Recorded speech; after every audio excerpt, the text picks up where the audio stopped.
नमस्कार, 5 की बात में आपका स्वागत है। मैं हूं अखिलेश शर्मा। कोरोना वैक्सीन की अलग अलग कीमतों को लेकर राज्यों और केंद्र सरकार के बीच टकराव लगातार बढ़ रहा है। विपक्षी दल सवाल पूछ रहे हैं कि केंद्र और राज्यों के लिए वैक्सीन की दर अलग अलग क्यों है। इस मुश्किल घड़ी में मुनाफे के बारे में नहीं सोचना चाहिए। आज दिल्ली के मुख्यमंत्री अरविंद केजरीवाल ने यह सवाल उठाया। वहीं एक दिन पहले कांग्रेस महासचिव रणदीप सुरजेवाला ने इस मुद्दे पर केंद्र पर तीखा हमला किया था। को अस्पताल की जरूरत नहीं होती और अगर अस्पताल की जरूरत पड़े भी तो उनकी बीमारी सीरियस नहीं होती। वैक्सीन के एक निर्माता ने कहा है कि वो राज्य सरकारों को 400 रुपए में देंगे, दूसरे निर्माता ने कहा है कि वो राज्य सरकारों को 600 रुपए में देंगे और केंद्र सरकार को दोनों 150 रुपए में देंगे। मेरी उम्मीद है कि इसको एक ही प्राइस होना चाहिए। ऐसे समय में जब सारा देश मिलकर कोरोना की लड़ाई लड़ रहा है, मैं समझता हूं एक तरफ मैं वैक्सीन मैन्युफैक्चरर्स से अपील करता हूं कि एक तरफ वो खुद भी इस प्राइस को खुद ब खुद 150 रुपए पे ले आएंगे। पूरी जिंदगी पड़ी है प्रॉफिट कमाने के लिए। ये टाइम कोरोना जब महामारी इतने बड़े स्तर पे फैली हुई है, लोगों से ये प्रॉफिट कमाने का टाइम नहीं है। मैं केंद्र सरकार से भी अपील करता हूं कि अगर जरूरत पड़े तो इसकी भी कैपिंग की जाए और इस प्राइस को कम किया जाए। क्या हमारे देश में जब पूरा देश कोरोना की महामारी से ग्रस्त है, कोरोना की महामारी में मुनाफाखोरी की इजाजत है? क्या एक देश और 5 वैक्सीन प्राइस हो सकते हैं? क्या दोनों इंडियन मैन्युफैक्चरर्स सीरम इंस्टीट्यूट और भारत बायोटेक 45 साल से कम के लोगों की वैक्सीनेशन से ही 1,11,100 करोड़ रुपए का मुनाफा कमाने वाले हैं? और क्या ये कोरोना के इस पूरे ग्रहण को चलते हुए जो देश को लगा है, क्या ये परमिटेड है और भारत सरकार क्या इसके अंदर साझेदार है? जब गैर बीजेपी सरकारें वैक्सीन की कीमत को लेकर लगातार सवाल उठा रही हैं, तो इसका जवाब देने के लिए बीजेपी के प्रवक्ता संबित पात्रा सामने आए। उन्होंने कहा कि इस पर सियासत नहीं होनी चाहिए। केंद्र को मिलने वाली वैक्सीन भी राज्यों को ही मुफ्त में दी जाती है। उन्होंने ये भी कहा कि राज्य अगर चाहें तो वैक्सीन बनाने वाली कंपनियों से सीधे मोल भाव कर सकते हैं। इस पर कोई रोक नहीं है। पहला, डिफरेंशियल प्राइसिंग। क्या केंद्र राज्यों के साथ कोई सौतेला व्यवहार कर रहा है? क्या दोनों के बीच में वैक्सीनेशन को लेकर किसी प्रकार का अनबन है? प्राइसिंग में डिफरेंसेस है? बिल्कुल नहीं।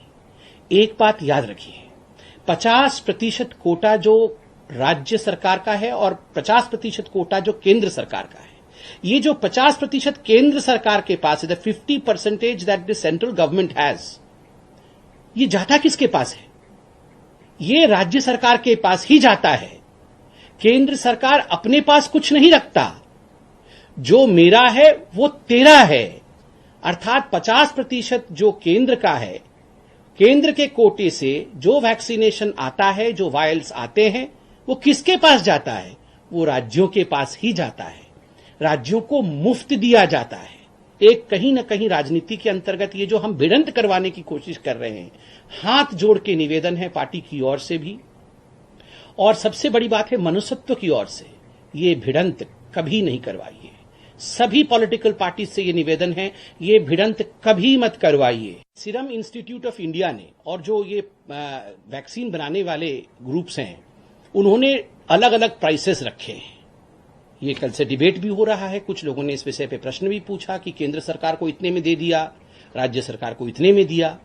एक बात आज हम यहां स्पष्ट करना चाहेंगे कि यह प्राइसिंग जो है, ये केंद्र सरकार निर्धारित नहीं करती है। यह प्राइसिंग प्राइवेट प्लेयर निर्धारित करते हैं। इस कारण से जो राज्य सरकार है वो पूर्णतः स्वतंत्र है, कोट अनकोट, प्राइवेट प्लेयर के साथ नेगोशिएट करने के लिए। कोई भी राज्य किसी भी प्राइवेट प्लेयर के साथ जो वैक्सीन सप्लायर है, उसके साथ नेगोशिएट कर सकता है प्राइसिंग को लेकर, सप्लाई को लेकर। हम बल्क में लेंगे, हम इतना पैसा देंगे, पहले एडवांस पेमेंट करेंगे, इतना पैसा इतने दिन बाद देंगे। इन सब आधार पर आप देखिए प्राइस नेगोशिएशन हो सकता है। तो केंद्र सरकार इस पे कोई अंकुश नहीं लगाती है। आप स्वतंत्र हैं, राज्य सरकार स्वतंत्र हैं, कि वो स्वतंत्र रूप से प्राइस नेगोशिएशन किसी भी प्राइवेट प्लेयर जो वैक्सीन को मैन्युफैक्चर करती है, जैसे सीरम इंस्टीट्यूट ऑफ इंडिया इत्यादि, इनके साथ नेगोशिएट करके अपना प्राइस खुद तय कर सकती है। यह प्राइस सेंट्रल गवर्नमेंट अर्थात केंद्र सरकार तय नहीं करती है।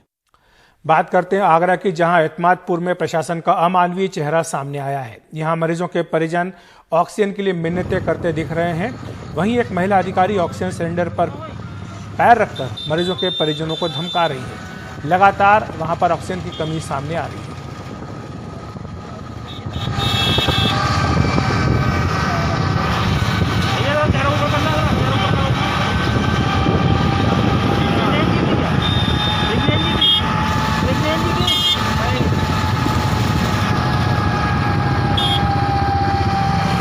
और आगरा से ही दिल दहला देने वाली एक तस्वीर सामने आई है कि जिसमें बेबस पत्नी ने जान बचाने के लिए अपने पति को मुंह से ऑक्सीजन दी।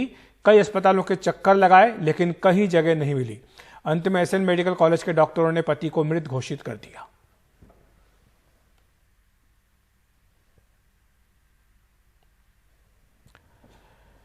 एक और तस्वीर आगरा से ही आई है। यहां एम्बुलेंस नहीं मिलने पर बेटे ने अपने पिता के शव को कार की छत पर रखकर शमशान घाट पहुंचाया। आगरा में एम्बुलेंस मिलने में काफी परेशानी आ रही है। हमारे सहयोगी नसीम अहमद हमारे साथ आगरा से फोन लाइन पर जुड़ रहे हैं। नसीम, एक के बाद एक दिल दहला देने वाली तस्वीर आगरा से आ रही हैं। कुछ तो जो है वो ये भी दिखाती है किस तरह से जो परिजन है वो बिल्कुल बेबस पा रहे हैं, अपने आप को किसी भी तरह से दूसरे की मदद नहीं कर पा रहे हैं। जी अखिलेश, ये देखिए किस तरह मैं बता दूं आपको कि आगरा का जो हालात हैं ऑक्सीजन को लेकर, काफी करीब 4-5 दिन से हालात बहुत ज्यादा बदतर, मतलब खराब होते जा रहे हैं आगरा के। आगरा में अब लोगों को ऑक्सीजन के लिए मरते तड़पते देखना पड़ रहा है। परिजनों के सामने जो उनके मरीज हैं वो दम तोड़ दे रहे हैं और सरकार और प्रशासनिक जो व्यवस्था है वो बेबस नजर आ रही है। किसी को ऑक्सीजन की सप्लाई नहीं मिल रही है। हालात इस तरह खराब हो गए हैं कि आगरा के हॉस्पिटल्स में अब नोटिस लगा दी गए हैं कि हमारे यहाँ ऑक्सीजन जो है अब 2 घंटे में खत्म हो जाएगी, प्लीज हमें ऑक्सीजन की सप्लाई करा दीजिए, टीएम साहब से करा दीजिए। और अभी में जो एक तस्वीर जो दिखा रहे हैं हम आपको, वो आगरा के एतमादपुर इलाके की है।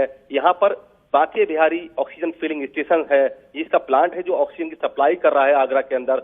यहाँ पर डॉक्टर्स भी हैं और हॉस्पिटल का स्टाफ भी है और वो तीमारदार भी है जो डॉक्टर्स का पर्चा लेकर के और एक सर्टिफिकेट लेकर के गए हैं कि ऑक्सीजन मिल जाए उनके तीमारदार को। क्योंकि हालात अक्सर बता दें इतने खराब हो गए हैं कि ऑक्सीजन के लिए लोगों को दर दर की ठोकरें खाना पड़ रहा है।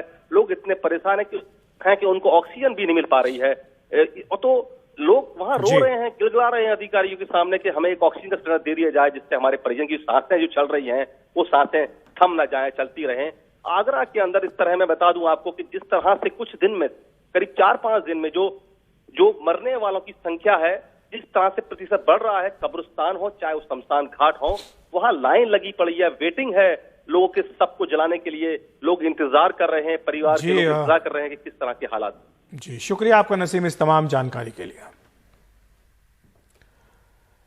बात करते हैं हरियाणा की, जहां हिसार के एक निजी अस्पताल में लापरवाही का बड़ा मामला सामने आया है। आरोपी की यहां ऑक्सीजन की कमी की वजह से 5 कोरोना मरीजों की मौत हो गई। मरीजों की मौत के बाद अस्पताल के बाहर उनके परिजनों ने जमकर हंगामा किया, जिसके बाद मौके पर पुलिस बल को तैनात किया गया है। पीड़ित परिवार का कहना है कि अस्पताल में ऑक्सीजन की कमी होते ही अस्पताल प्रशासन ने उन्हें ऑक्सीजन लाने को कहा। उनका आरोप है कि अस्पताल में पर्याप्त सुविधा नहीं है तो इसे कोविड सेंटर क्यों बना दिया गया।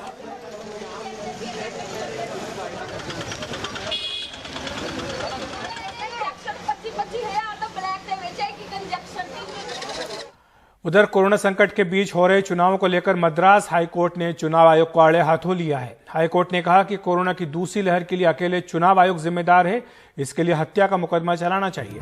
हाईकोर्ट ने कहा कि कोरोना के बावजूद चुनावी रैलियों की इजाजत दे दी गई। इस दौरान कोविड प्रोटोकॉल का पालन भी नहीं किया गया। हाईकोर्ट ने पूछा कि 2 मई को होने वाली वोटों की गिनती का ब्लू प्रिंट दें, नहीं तो काउंटिंग रोक दी जाएगी।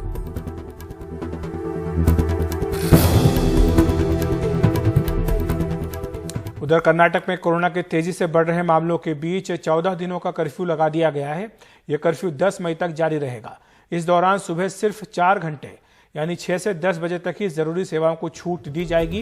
कर्नाटक में 24 घंटों में कोरोना के 34,804 नए मामले सामने आए हैं, जबकि इस दौरान 143 मरीजों की मौत हुई थी। कर्नाटक में राजधानी बेंगलुरु से सबसे ज्यादा मामले सामने आ रहे हैं। बेंगलुरु में कल कोरोना के 20,000 से ज्यादा मामले आए।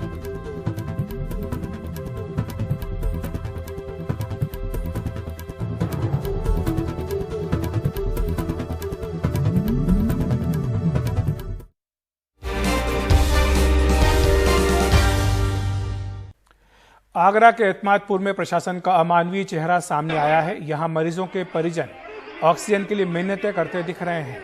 वहीं एक महिला अधिकारी ऑक्सीजन सिलेंडर पर पैर रखकर मरीजों के परिजनों को धमका रही है। लगातार वहां से ऑक्सीजन की कमी की रिपोर्ट सामने आ रही है।